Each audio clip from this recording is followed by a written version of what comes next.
Hello students, rules of recording cash and bank column cash book, ये topic आज मैं ले रही हूँ आपके लिए सो दैट आपको double column cash book and even triple column cash book जिसमें कि कैश एंड बैंक कॉलम साथ में होते हैं वो सम करने में प्रॉब्लम ना हो। सो स्टार्ट करते हैं। First of all I will tell you the transactions to be recorded on debit side और receipt side of the cash book. तो फर्स्ट है इसमें cash received due to sale और इनकम अर्न, ये कैश कॉलम में आएगा। Then second है इसके बाद पेमेंट कलेक्टेड फ्रॉम डेटर, ये भी कैश के कॉलम में आएगा। Payment received on maturity of bills receivable, cash column में आएगा। Then check received from customers or debtor which were not sent to bank for collection on the same day, ये भी आपका कैश कॉलम में आएगा। Cash withdrawn from the bank for office use. Now ये जो transaction है ये एक कॉन्ट्रा एंट्री वाला ट्रांजेक्शन है। ओके, सो कैश विड्रॉ कर रहे हैं बैंक से, तो कैश इन हो रहा है बिजनेस में, कैश के डेबिट साइड में आएगा। ओके, इसका कॉन्ट्रा इफेक्ट होता है, ये सेम ट्रांजैक्शन बैंक के क्रेडिट में भी जाएगा। नेक्स्ट है इसके बाद चेक्स रिसीव्ड फ्रॉम कस्टमर्स और debtors which were sent to the bank on the same day, ये बैंक कॉलम में जाएगा डेबिट साइड में। Next payment directly deposited in the bank by debtor, ये भी बैंक कॉलम में जाएगा। एट्थ इसके बाद cash deposited by the businessman into the firm's bank account, तो ये भी आपका कॉन्ट्रा एंट्री वाला ट्रांजैक्शन है। कैश डिपॉजिट कर रहे हैं, बैंक रिसीवर है इसलिए डेबिट हो जाएगा बैंक में, और कैश आउट हो रहा है बिजनेस से इसलिए क्रेडिट हो जाएगा कैश के।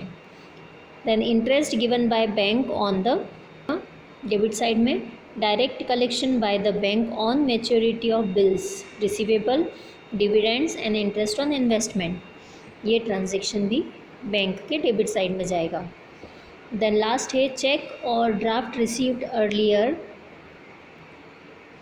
Saint to bank for collection, तो ये भी बैंक के डेबिट साइड में जाएगा। मतलब ये वो सब आइटम्स हैं जो cash column and bank column के डेबिट साइड में शो होते हैं और इसमें कुछ कॉन्ट्रा एंट्रीज़ हैं। ओके, जैसे ये 11th वाला जो था चेक और draft received earlier sent to bank for collection, ये भी एक कॉन्ट्रा एंट्री है।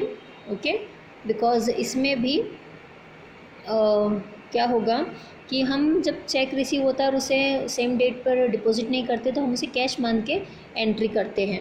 तो जब उस चेक को हम डिपॉजिट करते हैं तो हम यही मान के डिपॉजिट करते हैं कि कैश हमने डिपॉजिट किया। ओके, इन्हीं इस लिस्ट को मैं एक बार हिंदी में भी आपको रीड कर देती हूँ सो दैट आपको क्लियर हो जाए। अब मैं कर रही हूँ, ठीक है, ध्यान दीजिएगा। विक्रय से प्राप्त नकद राशि या आय नकद मिलने पर। दूसरा, देनदार या ग्राहक से प्राप्त नकद राशि। तीसरा, प्राप्य विपत्र की परिपक्वता पर प्राप्त नकद राशि। चौथा, ग्राहक या अन्य किसी से प्राप्त चेक या ड्राफ्ट जो उसी दिन बैंक नहीं भेजे गए। पांचवा, बैंक से कार्यालय व्यय हेतु निकाली गई राशि, ये कॉन्ट्रा एंट्री वाला है ना। देन ग्राहक या अन्य किसी से प्राप्त चेक या ड्राफ्ट जो उसी दिन बैंक भेज दिए गए। देन ग्राहक द्वारा व्यापारी के बैंक खाते में सीधे जमा की गई रकम। उसके बाद है व्यापारी द्वारा व्यापार की रोकड़ से बैंक खाते में जमा की गई रकम, ये कॉन्ट्रा एंट्री वाला ट्रांजैक्शन है। देन बैंक खाते में डिपॉजिट रकम पर बैंक द्वारा दिया गया ब्याज, ये बैंक के संबंधित जितने हैं सब बैंक में जाएंगे, ठीक है। बैंक द्वारा किया गया प्राप्य विपत्र, लाभांश एवं विनियोगों पर ब्याज का संग्रह। और आखिरी है पूर्व में प्राप्त किसी चेक या ड्राफ्ट को बैंक में संग्रह के लिए भेजने पर, तो ये भी कॉन्ट्रा एंट्री वाला ट्रांजैक्शन है। Okay, now after this next जो लिस्ट मैं रीड कर रही हूँ, लिस्ट ऑलमोस्ट सिमिलर है, बस एक में रिसिप्ट के आइटम है और एक में पेमेंट के आइटम है। ओके, तो नेक्स्ट जो हमारा हेडिंग है वो transactions to be recorded on the credit side of cash book. मैं रीड कर रही हूँ, आप ध्यान दीजिएगा। सबसे पहला है माल या किसी संपत्ति का नकद क्रय करने पर भुगतान की गई राशि, ये कैश कॉलम में क्रेडिट साइड में आएगा। देन दूसरा है लेनदार या अन्य किसी पक्ष को नकद चुकाई गई राशि, ये भी कैश के क्रेडिट साइड में आएगा। तीसरा व्यापारी द्वारा व्यापार की रोकड़ से बैंक खाते में जमा की गई रकम, ये कॉन्ट्रा एंट्री वाला मामला है। यहाँ पर बैंक में जमा किया, bank account debit to cash, bank के ये डेबिट में लिखा गया था और कैश के क्रेडिट में लिखा जाएगा। देन पूर्व में प्राप्त किसी चेक या ड्राफ्ट को बैंक में संग्रह हेतु भेजने पर, ये भी कैश के क्रेडिट में आएगा। यहाँ पे भी मेन चीज़ क्या है कि पूर्व में जो भी चेक प्राप्त हुए थे हमने उनसे कैश मान के एंट्री की, और जब उसे जमा करवाया बैंक में तो कैश डिपॉजिट किया, इसी अकॉर्डिंग हम एंट्री करते हैं। ओके। व्यापार से संबंधित व्ययों का नकदी भुगतान करने पर कैश के क्रेडिट में क्रेडिट साइड में रिकॉर्डिंग होगी।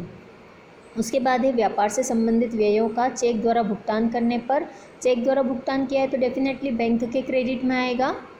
देन माल या संपत्ति के क्रय का भुगतान चेक द्वारा करने पर, ये भी बैंक के क्रेडिट में। 9वां है इसके बाद व्यक्तिगत व्यय हेतु बैंक से राशि आहरित करने पर बैंक के क्रेडिट में आएगा।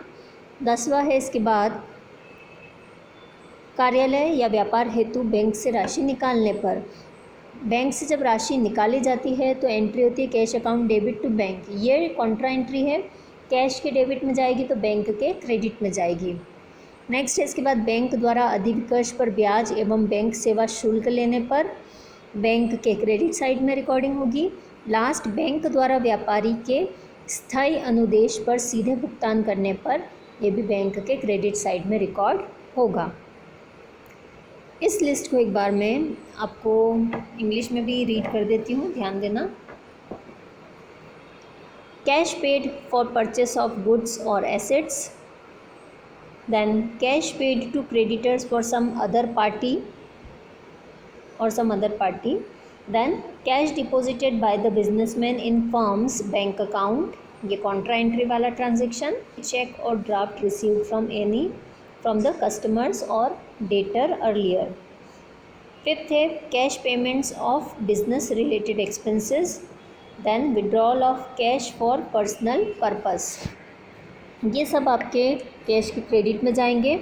नाउ 7th है payment of business expenses through cheque. अब इसके बाद जितने भी हैं बैंक के क्रेडिट में जाने वाले हैं। Okay. Cheque payment for goods और assets purchased, the next withdrawal from bank for personal use of the businessman, then withdrawal from bank for office और बिजनेस यूज़, ये कॉन्ट्रा एंट्री है। ओके। देन बैंक चार्जेस और interest charged by the bank, and then last direct payment by the bank on standing instructions of the businessman। Okay. तो ये सब हमारे transactions हैं जो कि कैश बुक में डेबिट होंगे या क्रेडिट होंगे अकॉर्डिंग टू देयर नेचर। जो स्पेशल पॉइंट्स हैं उनमें ऑलरेडी आपने देखा होगा टिक लगा हुआ है, डॉट या स्टार बना हुआ है, वो सब ट्रांजेक्शन्स जो हैं वो कॉन्ट्रा एंट्री वाले ट्रांजेक्शन्स हैं। Contra entry means cash book के डेबिट एंड क्रेडिट दोनों साइड्स पर उनकी रिकॉर्डिंग होगी। अगर कैश बुक के डेबिट में रिकॉर्डिंग हो रही है तो कैश के डेबिट में रिकॉर्डिंग हो रही है तो बैंक के क्रेडिट में रिकॉर्डिंग होगी, और अगर बैंक के क्रेडिट में होगी। ओके। सो इन्हें आपको एक बार रिवाइज करना है अच्छे से, सो दैट आप डबल कॉलम कैश बुक के सम्स इजीली सॉल्व कर पाओ। होप सो आपको ये चीज़ समझ में आई होगी। Thank you.